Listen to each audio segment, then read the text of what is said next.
Alright, so here we are at the canal, and there are people here. It's a beautiful day, and I figured there's no better way to talk about curriculum than here on a fall-like day at the canal. So let's start. What is curriculum? Well, to me, curriculum is essentially just material that has to be... Oh, you scared me there. Threw a rock. Oh, there goes another one. Nice shot. Oh, we'll talk about them. They can be used in the video. Ha ha ha. Anyways, curriculum is material that is to be taught in a given semester or school year, essentially. So right here, I'm going to get to the chase here. I'm going to visually conceptualize curriculum. Hopefully. Is this possible? From that red house to that wall right there is the teacher's safe haven. It's their mind. It's their mind away from their school. And what we have right here, right there, is curriculum. That's their curriculum. They have to take that curriculum from their heads, this is their whole head, into those little pipes, siphon it into their classroom, which is a larger student body. Let's go up here. Let's look at student body. A larger body of water. Completely different from that world of a teacher. That also is important. I believe in our reading they were talking about curriculum, culture, curriculum. In other words, how can a teacher relate to a completely different culture? They have to take in consideration the culture of their students. Oh, here's perfect timing too.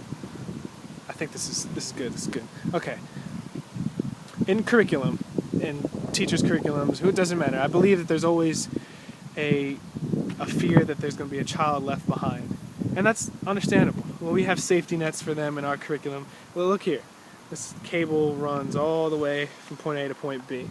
It's supposed to save boaters or kayakers or canoers, rowers from going into the deep end. But what about if we want the student to go into the deep end? Such as these two young fellers just walking the border there. Do we prepare for just the student that might be left behind, or do we prepare for students in our curriculum to go past the safety net and dive into our minds? Are we prepared for that in our curriculum? Just a general idea. So let's move on from that. Perfect timing. Now, back to curriculum, which is right there, still right there. How do we shove all of that in a year or a semester to our student body? I believe John Dewey had a good approach to it, which was to individualize the curriculum for each person, essentially. In other words, what I believe, long story short, he was trying to go for was curriculum should have a real life relevancy, which is why I brought you out here today.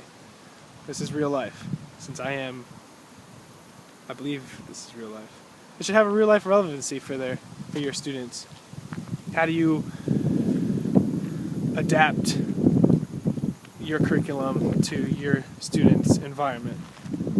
One other thing that I think is important, I believe in our reading, I think her name was Maxine Green.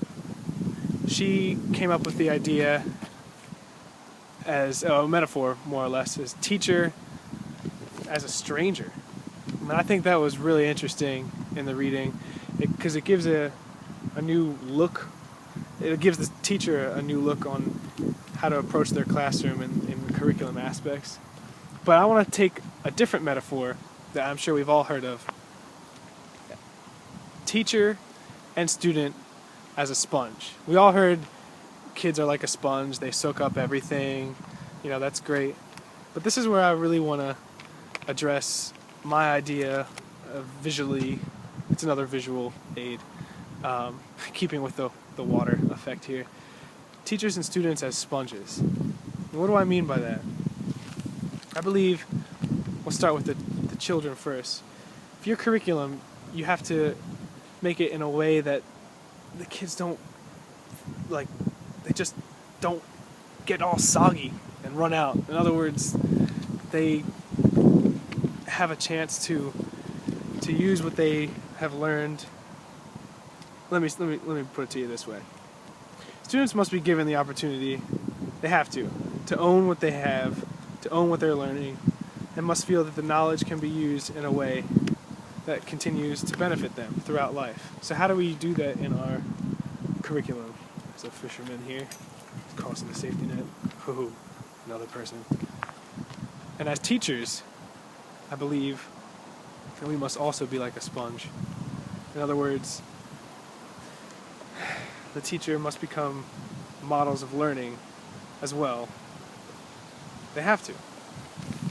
Or else the student won't participate, they won't feel contentment or fulfillment or excitement. It's the teacher's job to make the curriculum and the material to be taught fulfilling, life-changing, a part of the children's life, and meaningful.